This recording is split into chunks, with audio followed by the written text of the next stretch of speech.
నమస్కారం. న్యాయసేవ కార్యక్రమానికి స్వాగతం. ఇవాల్టి మన అంశం కోర్టు తీర్పుల అమలు విధానం, న్యాయ సహాయం. ఈ అంశంపై సలహాలు సూచనలు అందించడానికి మనతో పాటు ఉన్నారు 4వ అదనపు సీనియర్ సివిల్ జడ్జి రంగారెడ్డి జిల్లా కోర్టు జె శ్యామ్ కుమార్ గారు, అలాగే న్యాయవాది శ్రీమతి పి అనితానాయుడు గారు. వారిచ్చే విలువైన సలహాలు సూచనలు స్వీకరిద్దాం. జడ్జి గారు, ఈ కోర్టు తీర్పుల్ని అమలు పరిచే విధానం ఎలా ఉంటుంది? మనకు చట్టంలో తీర్పు వచ్చిన తర్వాత అమలు పరచుకోవడానికి కొన్ని ఇబ్బందులు ఏర్పడతాయి. మన ఆ డబ్బులను ఎలా అమలు పరచుకోవాలని తెలియజేయడానికి మనకు చట్టంలో మనకు ఆర్డర్ 21 సివిల్ ప్రొసీజర్ కోడ్ కింద మనకు ఎగ్జిక్యూషన్ పెటిషన్ అనేది వేసుకోవాలి. అంటే ఎగ్జిక్యూషన్ పెటిషన్ అంటే తీర్పు వచ్చిన తర్వాత ఆ వ్యక్తి ఎవరైతే మనకు డబ్బులు ఇవ్వకుండా ఇబ్బంది గురి చేసినట్లయితే ఆ తీర్పు పొందిన వ్యక్తి కోర్టులో వేసే పెటిషన్ని ఎగ్జిక్యూషన్ పెటిషన్ అంటారు. అంటే ఇది అమలు పరచడానికి ఆయన డిగ్రీలో ఎలాంటి డబ్బులు అయితే ఇవ్వాలో ఆ డబ్బులు ఇవ్వట్లేదు కాబట్టి ఆ డబ్బులని ఇవ్వమని చెప్పేసి ఈయన వేసే పెటిషన్ ఎగ్జిక్యూషన్ పెటిషన్ అనమాట. ఈ ఎగ్జిక్యూషన్ పెటిషన్లో అతను డబ్బులని అటాచ్మెంట్ రూపంలో కానీ లేకపోతే అరెస్ట్ రూపంలో కానీ మనము ఆయనకు అవతల వ్యక్తి డబ్బులను వసూలు చేసుకొని వెసులుబాటు కోర్టు కల్పిస్తుంది.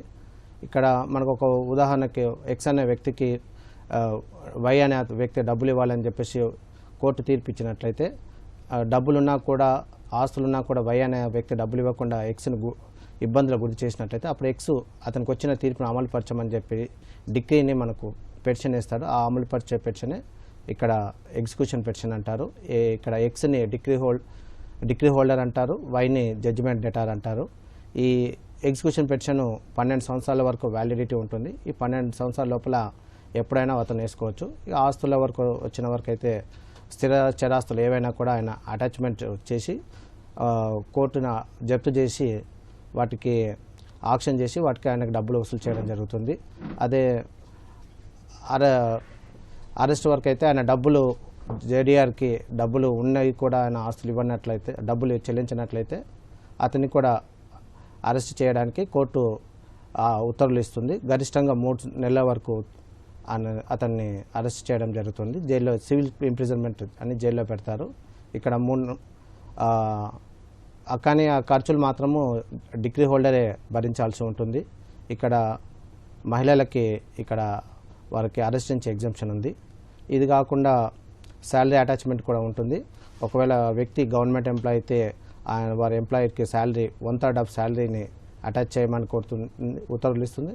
ప్రైవేట్ ఎంప్లాయీ అయితే వారికి కూడా అటాచ్మెంట్ చేయడానికి అవకాశం ఉంటుంది. ఈ విధంగా అరెస్టు, అటాచ్మెంట్ 3 విధానాల కింద మనము కోర్టు తీర్పులు వచ్చిన తర్వాత డబ్బులు వసూలు చేసుకోవడానికి ఆర్డర్ 21 సివిల్ ప్రొసీజర్ కింద మనకు ప్రజల డిగ్రీ హోల్డర్కి అవకాశం ఉంటుంది అన్నమాట. ఓకే, అలాగే ఇప్పుడు మీరు డిహెచ్ఆర్ జేడీఆర్ అన్నారు, అంటే ఏంటండి? అంటే డిగ్రీ పొందిన వ్యక్తిని డిగ్రీ ఏదైతే తీర్పు కోర్టు రేపు మనకు కక్షిదారులు కేసు వేసుకున్న తర్వాత జడ్జిమెంట్ కాపీ ఇస్తారు. అప్పుడు జడ్జిమెంట్లో మనం అమలు పరిచేటప్పుడు ఇక్కడ ఎగ్జిక్యూషన్ పెటిషన్ వేసుకుంటారు.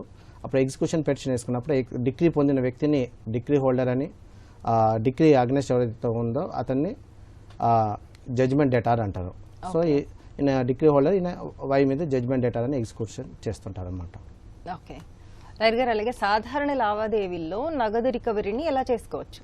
ఒకసారి ఇప్పుడు సివిల్ కేసులలో civil suit, AC, court fee, lawyer fee అన్ని కట్టుకొని ఒకెత్త ఈ కేసు గెలిచిన తర్వాత ఒకెత్త అయితే ఆ వచ్చిన ఆర్డర్ని ఇంప్లిమెంట్ చేసుకోవడం, తీర్పును అమలు పరచుకోవడం అనేది ఒక పెద్ద సమస్య ఏర్పడుతుంది. ఇప్పుడు దాన్ని ఈపీ అంటే ఎగ్జిక్యూషన్ పిటిషన్ ఫామ్లో వేసుకొని మనము ఏదైతే కోర్టు ఆర్డర్ చేసిందో, మనకి ఫేవర్గా ఆర్డర్ వచ్చిందో అదే కోర్టులో మనము ఈపీ ఎగ్జిక్యూషన్ పిటిషన్ వేసుకొని మూవబుల్ ప్రాపర్టీస్, ఇమ్మూవబుల్ ప్రాపర్టీస్ ద్వారా అండ్ శాలరీ అటాచ్మెంట్ ద్వారా, 4వది వచ్చి ఇవన్నీ ఉండి కూడా కావాలని కట్టకుండా ఉండుంటే అతనికి సివిల్ ఇంప్రిజన్మెంట్ కూడా వేసుకొని ఈ 4 విధాలుగా కూడా మనం వాళ్ళ నుంచి రికవరీ ఆఫ్ మనీ, మన అమౌంట్ ఏదైతే ఉందో, మనకు కట్టాల్సిన అమౌంట్, వాళ్ళు లీగల్గా బైండెడ్ ఓవర్ అమౌంట్ ఏదైతే ఉందో ఆ అమౌంట్ని మనము కోర్టు ద్వారా ఈపీ తీర్పును అమలు పరచుకోవడం, ఎగ్జిక్యూషన్ పిటిషన్ వేసుకొని మనం పొందే అవకాశం ఉందండి. ఇంకొకటి ఈ మధ్య రీసెంట్గా సుప్రీంకోర్టు ఈ ఈపీ పిటిషన్స్ ఒక ఎత్తు మనం కేసు గెలిచిన తర్వాత కూడా ఈపీ ప్రొసీడింగ్స్ కూడా సంవత్సరాల కొద్ది పెండింగ్ ఉండడం వల్ల జస్టిస్ డిలేడ్ జస్టిస్ డినైడ్ అన్నట్టుగానే ఒక మంచి మాట, ఒక చిన్న సర్క్యులర్ అన్ని అన్ని కోర్ట్స్కి పంపించింది. Civil appeal number 3640 and 3642 of 2025 రీసెంట్గా పెరియమ్మాల్ వర్సెస్ రాజ్మణి అండ్ అదర్స్ కేసులలో. మళ్ళీ కంటిన్యూ చేద్దామండి. సుబ్బారెడ్డి గారు కడప నుంచి. హలో. Hello madam. నమస్తే అండి, చెప్పండి. నేను నాది రిజిస్ట్రేషన్ భూమి మేడం. Hello madam. కోర్టుకి వెళ్ళారండి మీరు? కోర్టుకి వెళ్ళి తీర్పు కూడా తెచ్చుకున్నా మేడం. కోర్టులో గెలుచుకొని వచ్చిన తీర్పు కూడా తెచ్చుకున్నా. మీరే గెలిచారా? నేనే గెలిచినాం మేడం. ఓకే. 1 వీక్ ప్రకారం అతన్ని ప్రాప్తి, దాంట్లో ఎటువంటి నిర్మాణాలు చేయకూడదు, అతని ప్రాప్తి, దాంట్లో ఇతన్ని ఇబ్బంది పెట్టకూడదు, అతని ప్రాప్తి బ్యాంక్ లోన్ ఉంది దీని మీద అన్ని ఉంది, ఇతన్ని పొలం పొలంలో యథార్థంగా ఉంటుంది భూమిని తీర్పు ఇచ్చింది. ఓకే. తీర్పు ఇచ్చినాక ఇది పోలీసు వాళ్ళు నా మీద తప్పుడు కేసులని పెట్టారు మేడం. రాజకీయ ఒత్తిడి వల్ల అండదండ రాజకీయ ఒత్తిడి తప్పుడు కేసులను పిలిచినారు. మళ్ళీ కోర్టు పిలుస్తారు కానీ, వాయిదాలు పిలుస్తారు కానీ, కానిస్టేబుల్ అక్కడైతే నాకు లేదు మేడం, పిలవడం లేదు. మామూలుగా నెట్ లో చెక్ చేస్తే నా కేసు నెంబర్ లో బెయిల్ పేపర్ మీద 208 కేసు నెంబర్. ఈ జడ్జిమెంట్ లో ఏమని ఇచ్చారండి? జడ్జిమెంట్ లో ఏమని ఇచ్చారు? పూర్తి తీర్పు ఇచ్చారు మేడం. అతని పొలం ఏమని ఇచ్చారు? అతను వంశపారకంగా అతని భూమి ఇది, ఈ భూమిలో ఏం చేయదు, యథార్థంగా ఉంటామని వచ్చింది మేడం. ఓకే. ఆ భూమి మీద ఎలాంటి నిర్మాణాలు చేపట్టకూడదని ఇచ్చారు, అంతేనా? ఇచ్చారు. ఆ భూమి యథార్థంగా ఉంటుంది, ఏం చేయొద్దు, అది ఇప్పుడు ఆ భూమి ఎవరి అధీనంలో ఉంది? మీ అధీనంలో ఉందా? నా అధీనంలో కొంతలో ఇల్లు కట్టేశారు, ప్రభుత్వం ఇల్లు కట్టింది. అప్పుడు నన్ను దౌర్జన్యం చేసి అప్పుడు కాలనీ కట్టేశారు మేడం. ఓకే. ఇప్పుడు దాంట్లో దేవుని గుడి కూడా ఉంటే తొలగించి ఇప్పుడు సగభాగంలో కూడా దేవుని ఈరాయనితోనే ఉన్నది మేడం. సొంతంగా ఆ విగ్రహం కూడా తొలగించి ఇప్పుడు ఇల్లు కట్టాలంట మేడం. ఓకే. ఇప్పుడు ఆ ఇల్లు కట్టిన ప్లేస్ కూడా మీకు జడ్జిమెంట్ వచ్చిందా అండి? అది కూడా మీ ఆస్తినే వచ్చిందా? పూర్తి తీర్పు తెచ్చుకుందా మేడం. నాదే భూమి, నాదే తీర్పు తెచ్చుకోండి. కోర్టు ఆదేశం ఆదేశాలు ఉండదు. ఓకే. కోర్టు ఆదేశాలున్నా వీళ్ళు దౌర్జన్యం పోలీసు వాళ్ళు ఎక్కువ. కోర్టు ఆదేశాలున్నా సరే కాదు అని చెప్పేసి దానిలో ఏమైనా నిర్మాణాలు చేపట్టారా? చేశారు మేడం. నన్ను ఊళ్ళో గ్రామంలో లేకుండా ఊళ్ళో ఉండొచ్చు, ఊళ్ళో ఉండొచ్చు. అర్థమైందండి జడ్జి గారు. సుబ్బారెడ్డి గారు, మీకు తీర్పు వచ్చిందని అంటున్నారు. ఆ తీర్పు ప్రకారంగా మరి మీరు అవతల వ్యక్తి ఎవరైతే మీకు ఇబ్బంది గురి చేస్తున్నారో అతను ఆ భూమిలోకి రావద్దని ఆదేశాలు ఉన్నప్పుడు మీరు కోర్టులో ఆ తీర్పు మీద ఎలాంటి అప్పీల్ లేనట్లయితే, అలానే అప్పీల్ పెండింగ్ ఉన్నా కూడా అందులో స్టే కూడా లేనట్లయితే, మీరు ఇక్కడ కోర్టులో మీకు ఏదైతే ఏ కోర్టులో అయితే తీర్పు వచ్చిందో ఆ కోర్టులో మీరు ఎగ్జిక్యూషన్ పిటిషన్ వేసుకొని అవతల వ్యక్తి ఆస్తులను జప్తు చేయమని చెప్పడము, ఆయన కోర్టు ఇచ్చిన తీర్పుకి వ్యతిరేకంగా ప్రవర్తిస్తున్నాడు కాబట్టి అతన్ని అరెస్ట్ చేయమని కూడా కోరవచ్చు అనమాట. ఆస్తులతో పాటు ఈయనని అరెస్ట్ చేయమని చెప్పేసి కూడా సివిల్ ఇంప్రిజన్మెంట్, అరెస్ట్ అంటే ఇక్కడ సివిల్ ఇంప్రిజన్మెంట్ ఉంటుంది, దాని ఖర్చులు కూడా మీరు భరించాల్సి ఉంటుంది. సో ఆయన జడ్జిమెంట్ని ఫాలో అవుతున్నారా లేదా, జడ్జిమెంట్ వ్యతిరేకంగా ప్రవర్తిస్తున్నట్లయితే కోర్టు మీకు అనుగుణంగా తీర్పు ఇవ్వడం జరుగుతుంది. కాబట్టి మీరు ఎగ్జిక్యూషన్ పిటిషన్ అనేది మీరు లాయర్ గారిని సంప్రదించి వేసుకోగలరు. ఓకే. మరో కాల్ తీసుకుందాం అండి. మన్యం జిల్లా నుంచి శ్రీరామ్ గారు. హలో. నమస్తే అండి, చెప్పండి.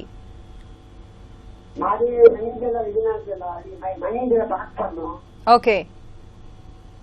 మాకు 1969లో కొనుక్కున్నాము ఒక ప్లేసు. 2021లో ఒకడు మా ఆయన దావా చేశాడు. 21లో?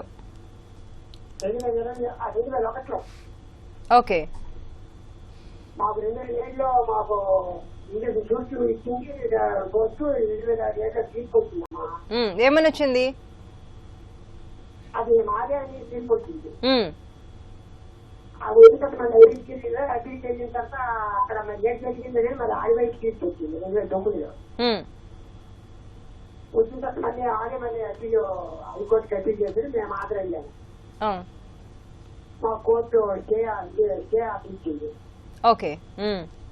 అది అలాగా తప్పుకుంటాం మేడం గారు. మరి ఇప్పుడు మాకు పరిష్కారం ఏంటంటే ఓకే లాయర్ గారు, హైకోర్టులో మీరు గెలిచారు, Stay వచ్చింది. స్టే వచ్చింది, మీరు వెళ్ళారు హైకోర్టుకి, వాళ్ళు వెళ్ళారు. హైకోర్టులో తుది తీర్పు అంటాము, ఫైనల్ ఆర్డర్ వచ్చే వరకు కూడా వెయిట్ చేయాల్సిందేనండి. అంతకంటే మనము హైకోర్టులో ఉంది కాబట్టి అది తుది తీర్పు వచ్చే వరకు ఇద్దరు కూడా వెయిట్ చేయాల్సిందే, మీరు వెయిట్ చేయాల్సిందే. లేదంటే స్టే వెకేట్ చేయించుకోవాలండి. లేదంటే దాని మీద స్టే ఉంది కాబట్టి మీకు ఇబ్బందిగా ఉంది, మాకు ఆర్డర్ స్టే వెకేట్ చేయించుకోవడానికి కూడా మీరు పిటిషన్ వేసుకోవచ్చు అండి, హైకోర్టులో కూడా వేసుకోవచ్చు. మీరే ముందుపడి మీరు ముందుకు వచ్చి వేసుకుంటేనే జరుగుతుందండి. రైట్. లాయర్ గారు, ఇంతకు ముందు ఒక కేసు గురించి చెప్తున్నారు. ఈ సుప్రీంకోర్టు రీసెంట్ గా ఇచ్చిన జడ్జిమెంట్ అండి, పెరియమ్మల్ వర్సెస్ రాజమాని కేసులలో జస్టిస్ డిలేడ్ జస్టిస్ డినైన్ అంటూ కానీ అన్ని కోర్ట్స్ కూడా సుప్రీంకోర్టు వాళ్ళే సర్క్యులర్ పాస్ చేశారు అన్ని కోర్ట్స్కి.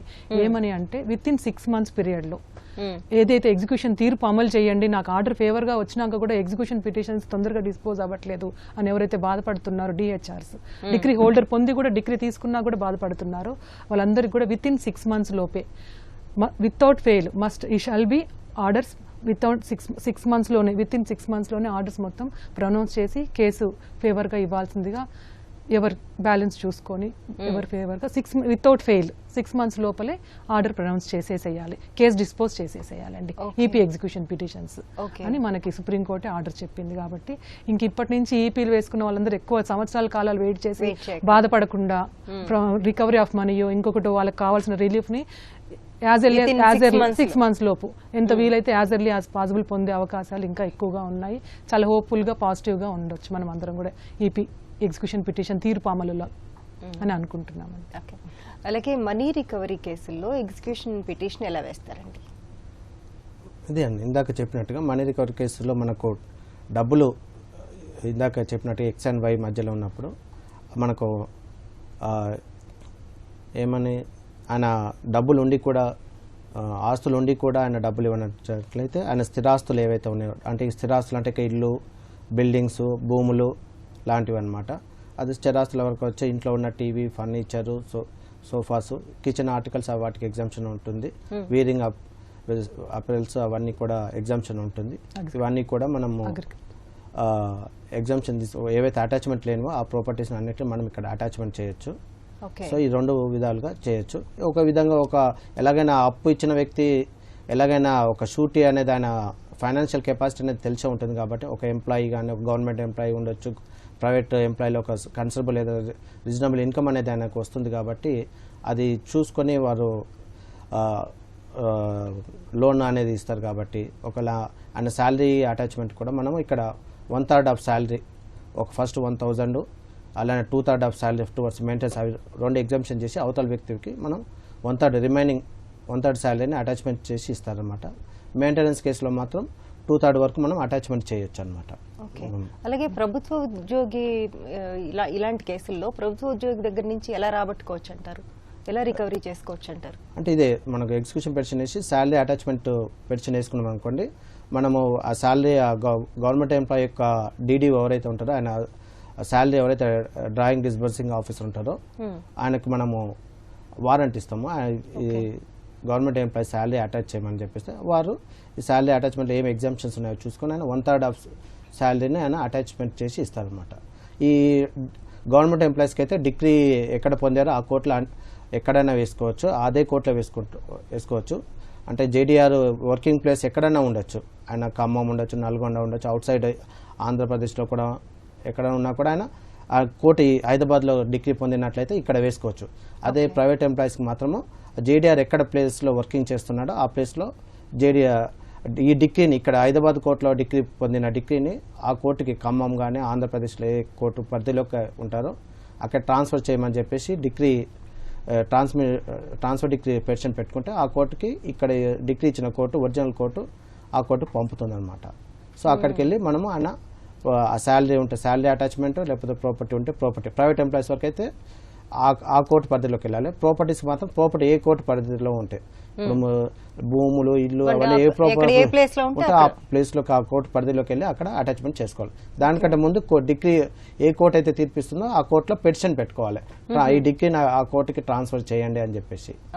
సో అప్పుడు ఆ కోర్టు ఈ డిగ్రీని ట్రాన్స్ఫర్ చేస్తాం కాబట్టి ఈ డిగ్రీని అప్పుడు ఆ కోర్టు పరిధి వారు ఆ పిటిషన్ని చూసి మళ్ళీ ఇంకో ఈపీ నెంబర్ ఇచ్చేసి, ఎగ్జిక్యూషన్ పిటిషన్ నెంబర్ ఇచ్చి మళ్ళీ ఆ వ్యక్తి అరెస్టా లేకపోతే అటాచ్మెంట్ ఇమ్మూవబుల్ ప్రాపర్టీసా లేదంటే శాలరీ అటాచ్మెంట్ అనేది మళ్ళీ స్పెషల్ ఉత్తర్వులుగా మళ్ళీ ప్రత్యేకంగా ఇవ్వడం జరుగుతుంది. ఓకే, ఇప్పుడు మీరు శాలరీ అటాచ్మెంట్ అంటున్నారు కదండి, ఆ రికవరీ టైంలో ఎంత పర్సెంటేజ్ శాలరీలోంచి ఇవ్వాలి అని ఇట్లా కండిషన్ ఏమన్నా ఉంటుందంటే ఎంత డిడక్ట్ చేస్తారు?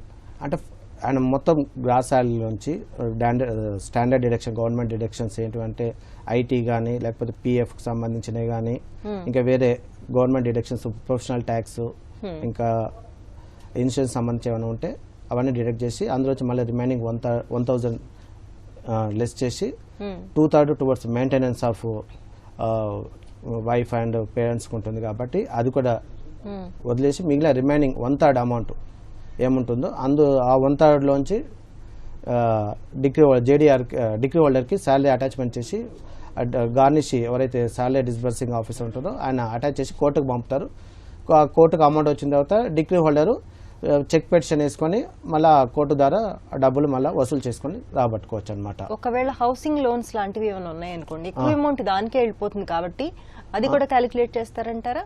లేదు, ఇక్కడ ఎందుకంటే గవర్నమెంట్ డిడక్షన్స్ ఓన్లీ ఆయన పర్సనల్ డిడక్షన్స్ ఇందులో అకౌంట్లోకి రావు. గవర్నమెంట్ డిడక్షన్స్ ఇన్కమ్ ట్యాక్స్ సంబంధించినవి లేకపోతే పిఎఫ్కి సంబంధించిన ప్రొఫెషనల్ ట్యాక్స్ ఇంకా వేరే గవర్నమెంట్ డిడక్షన్స్ ఏవైతే మనకు ఆయన శాలరీలోంచి డిడక్ట్ అవుతాయో అవి మాత్రం డిడక్ట్ చేసుకుంటారు.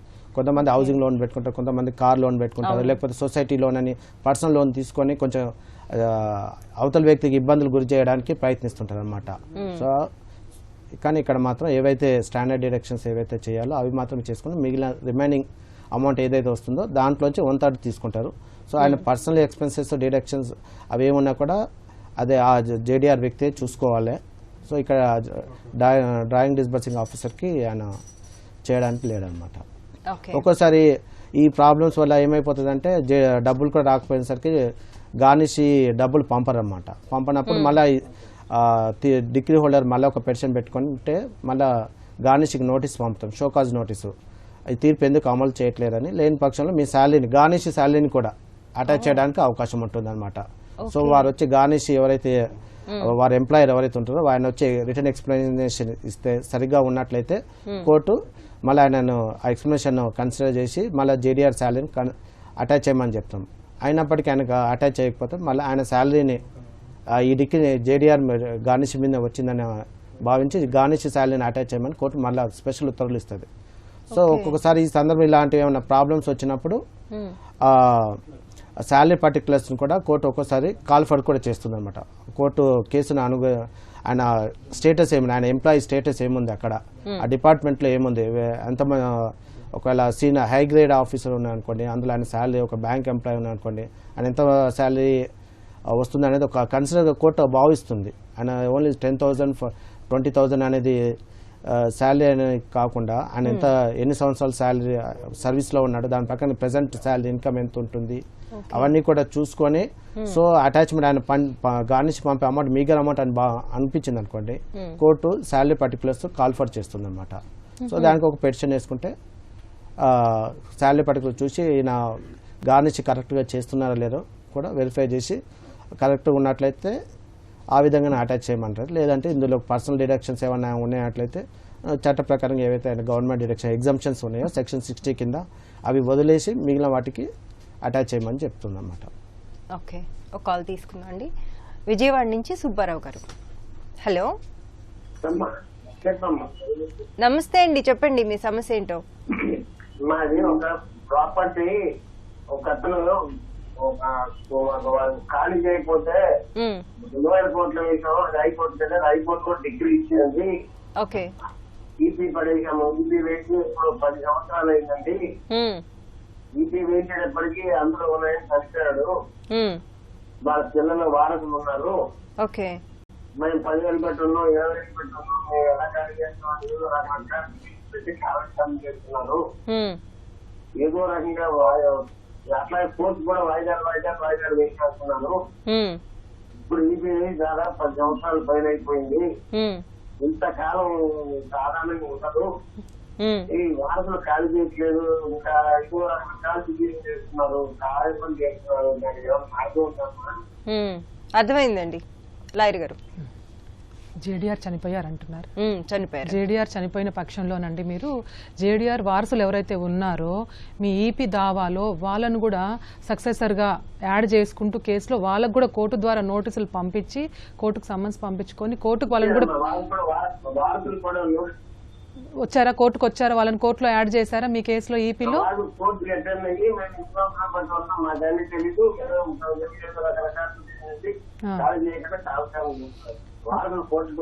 వచ్చారు కదా. మీరు మీ లాయర్ గారి ద్వారా కొంచెం ఈపీ ప్రొసీడింగ్స్ని కొంచెం స్పీడ్గా చేసుకొని మరీ వాళ్ళు మీకు ఈపీ ఆర్డర్ వచ్చిన తర్వాత కూడా ఖాళీ చేయకుండా ఎవిక్షన్ చేయకుండా ఉన్నప్పుడు త్రూ కోర్టు ద్వారానే మీరు వారెంట్ తీసుకొని దాన్ని ఈపీ ఎవిక్షన్ చేసుకోవడానికి అవకాశాలు, ఇంట్లో నుంచి బయటికి పంపించే అవకాశాలు, మరీ బయటికి పంపించడానికి మిమ్మల్ని కూడా వాళ్ళు ఇబ్బంది పెడితే కోర్టు వాళ్ళని కూడా ఇబ్బంది పెట్టే పక్షంలో పోలీస్ ఎయిడ్ అంటామండి, పోలీస్ ప్రొటెక్షన్తో మరీ వెళ్ళి మీరు అక్కడ ఎగ్జిక్యూషన్ అమలు చేసుకునే హక్కు మీకుందండి. హక్కు ఉందమ్మా, కానీ హక్కు అవుతున్నాయి వాళ్ళు అర్థం పడుతున్నారు. ప్రతిదానికి ఏదో ఎన్ని సంవత్సరాలు పెట్టున్నాం మేము ఉన్నాం అని ఏదో రకరకాల ఒక్కొక్క డిసిజన్ పడేస్తున్నాడు. కోర్టు కూడా ఒక్కొక్క ప్రజెంట్ లేదు, వాయిదా లేదు, వాయిదా ద్వారా 10 సంవత్సరాలు అవుతుంది. ఈజీ కూడా 10 ఏళ్ళు అయింది. మీకు వారసులు మధ్యలో డిగ్రీ హోల్డ్ జేడీఆర్ చనిపోయారు కాబట్టి కొంచెం లేట్ అవ్వచ్చు. అలానే మీరు వారసులను తీసుకురావడానికి కూడా కొంచెం లేట్ అవ్వచ్చు. అంతేగాని 10 సంవత్సరాలు అనేది ఈపీ అలా పెండింగ్ ఏముండదండి. దీని మీద ఏమైనా పైకోర్టుకి కూడా ఏమైనా అప్పీల్ కూడా వెళ్ళే అవకాశం కూడా జరిగి ఉండొచ్చు. మన 10 సంవత్సరాలు అని ఉండదు. సో మీరు ఇప్పుడు అయితే మీకు కావాల్సిన రిలీఫ్ తొందరగానే వస్తుంది. అన్ని కోర్టులు కూడా తొందరగానే 6 నెలల్లో డిస్పోజ్ చేయడానికి ప్రయత్నిస్తున్నారు. ఇంకా జరగదండి, ఇప్పుడైతే జరగదండి. మీరు లాయర్ గారిని మీరు సంప్రదించి కేసు మీరు ముందుకు తీసుకెళ్ళండి.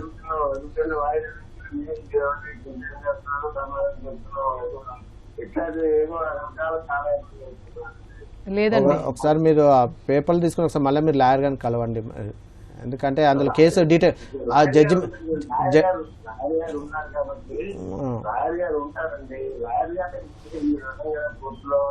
ఆయన మాట్లాడతారు, కానీ మాకు లేట్ అవుతుంది. ఇంకేమైనా మార్గాలు ఉన్నాయా?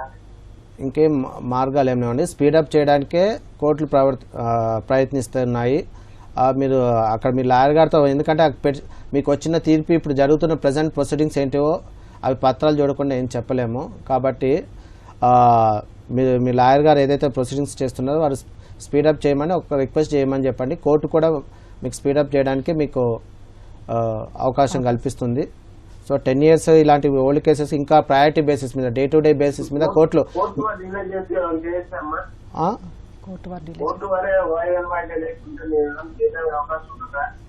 వాయిదాలు ఏమి ఇవ్వరండి. 10 years ఓల్డ్ కేసెస్ అయితే అలా డేట్లు ఏమి ఇవ్వరు. మీకు ఒక వాయిదా 2 వాయిదా, అది కూడా చిన్న డే టు డే బేస్ మీద మీకు వాయిదాలు ఇవ్వడం జరుగుతుంది. 10 years ఓల్డ్ కేసెస్ అన్ని కోర్టులలో ఎగ్జిక్యూషన్ పిటిషన్ కాకుండా వేరే అన్ని కేసులలో కూడా మీకు డేట్స్ అనేటివి ఇంత లాంగ్ డేట్స్ ఇవ్వరు మీరు అంటున్నట్టుగా. ఇంకొక విషయం ఏంటంటే, ఈ లోపల అందులో ఒక వారసురాలు మా నాన్నగారు నాకు వీలునామా రాశారు అని మళ్ళీ ఒకటేశారు కాపం చేయడానికి. అసలు వీలునామా రాయడానికి వాడికే హక్కు లేదు. ఇంకా దొంగ వీలునామాలో ఏమో తెలియదు, కానీ ఈ వీలునామా మళ్ళీ సూట్ వేశారు వాళ్ళు. అదే ఇప్పుడు ఇంకొక వాళ్ళు మీ ఈపీని ఆపడానికి వాళ్ళు వారసులు వేరే కేసు వేసినట్టుగా కనబడుతుంది. అందుకనే మీ ఈపీ అనేది డీలే అవుతుంది. కాబట్టి ఆ కేసుకు ఈపీకి ఏముందో లింక్ ఏముందో ఆ పత్రాలన్నీ మీరు లాయర్ గారి ద్వారా సంప్రదించండి. ఈ ఈపీ మీకు ఆల్రెడీ తీర్పు ఉంది కాబట్టి, హైకోర్టులో కూడా డిగ్రీ వచ్చింది కాబట్టి మీరు ఎన్ఫోర్స్మెంట్ చేయడానికి, ఎగ్జిక్యూషన్ చేసుకోవడానికి అవకాశం ఉంది. సో మీరు ఒకసారి మరి జడ్జి గారు చెప్తున్నారు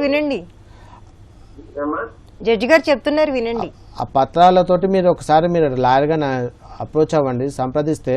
ఎందుకంటే ఆల్రెడీ ఇంకో కనెక్టెడ్ కేసెస్ వేశారు కాబట్టి ఒకవేళ సపరేట్ కేసు వేయొచ్చు, లేకపోతే ఈ ఎగ్జిక్యూషన్ పెటిషన్లలోనే వాళ్ళు క్లెయిమ్ పెటిషన్ అని వేస్తుంటారు.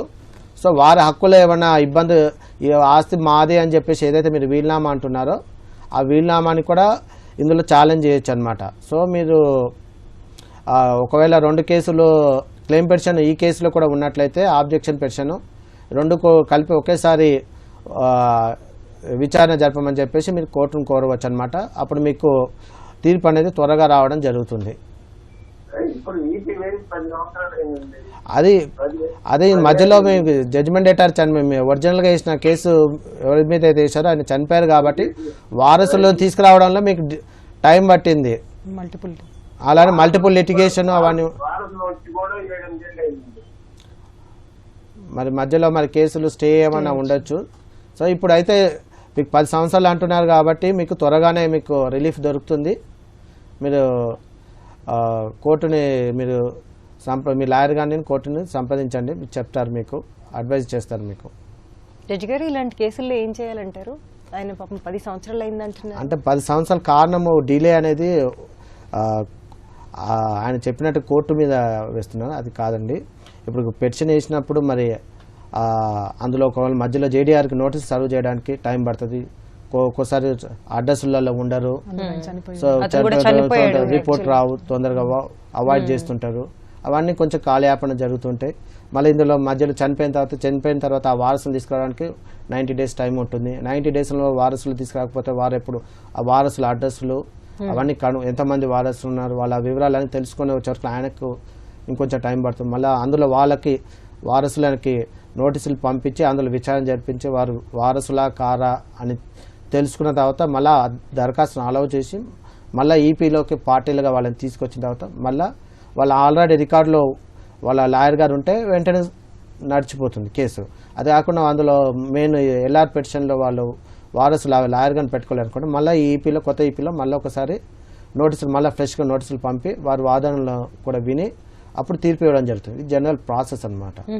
సో ఇందులో కొంచెం టైం పడుతుంది కానీ అంతేగాని ఇంత ఇనార్డినేట్ డిలే అనేది జరగదు. అలా ఇప్పుడైతే ఈపీల మీద త్వరగానే క్లోజ్ కేసులలో తీర్పులు ఇవ్వమని చెప్పేసి మనకు ఇప్పుడు రీసెంట్గా పెరమ్మాల్ కేసులో మనకు తీర్పు ఇవ్వడం జరిగింది సుప్రీంకోర్టు. దాని ప్రకారం 6 monthsలో డిస్పోజ్ చేయమని చెప్పేసి మనకు డైరెక్షన్స్ ఉన్నాయి.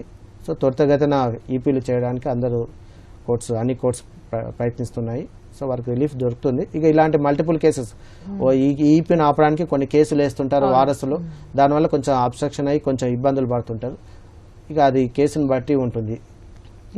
ఈ కేసు వచ్చేటప్పటికమ్మా మళ్ళీ వాళ్ళ కూతురు వచ్చి నాకు మళ్ళీ విల్ డీడ్ ఉందని అబ్జెక్షన్ పెట్టి ఆవిడ ఇంకొకటి కేసు పెట్టి మళ్ళీ స్టే తెచ్చుకొని ఇలా ఒకదాని తర్వాత ఒకటి మల్టిపుల్ కేసెస్ వేసుకోవడం వల్ల ఈపీ డిలే అయి ఉండొచ్చు. కానీ ఇప్పుడు అలా కాదండి, చాలా స్పీడ్ గానే డిస్పోజల్ ఉంటుంది ఈపీలో. ఓకే, కాల్ తీసుకుందాం అండి. ధర్మవరం నుంచి శశికళ గారు. హలో. హలో, నమస్తే అమ్మా, చెప్పండి. మేడం మాది సివిల్ మ్యాటర్ ల్యాండ్ విషయం. ఓకే. మా అమ్మ పేరు చేసినాము. అవసరాలకి 4 నోటీస్ మేడం పోయినాయి మేడం. వాళ్ళు ఇంకా ఇంటి వాళ్ళు ఏంటి ల్యాండ్ పెట్టుకోలేదు. దాని గురించి అడగడం.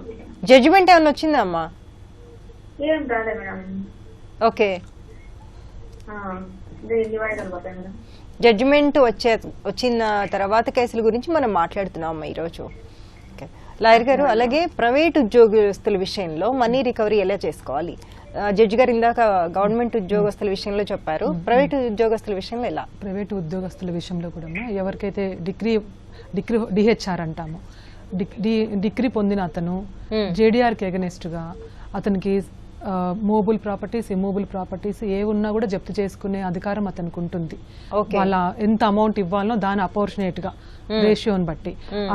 మూవబుల్ లేవు, ఇమ్మూవబుల్ కూడా అతను చూపించట్లేదు, శాలరీ ఉంది. శాలరీ ఉన్నప్పుడు అతని శాలరీ నుంచి డిస్బర్స్మెంట్ ఆఫీసర్ అంటారు, అతని ఎంప్లాయర్ కి లెటర్ రాసి అతని నుంచి కూడా వీళ్ళ అకౌంట్ లో డైరెక్ట్ గా డిడక్ట్ చేసుకునే అవకాశము ఉంది. ఇంకొకటి ఎంప్లాయర్ నుంచి అతను సర్వైవ్ కూడా చూసుకోవడానికి మొదట్లో ఏం చేస్తారంటే ఒక 1000 రూపీస్ పక్కన పెడతారు. 10,000 శాలరీ అయితే 9,000 లో 1/3 3,000 మాత్రమే ప్రైవేట్ సర్వీస్ ఎంప్లాయీ నుంచి వీళ్ళు తీసుకోవడానికి అవకాశం ఉంటుంది.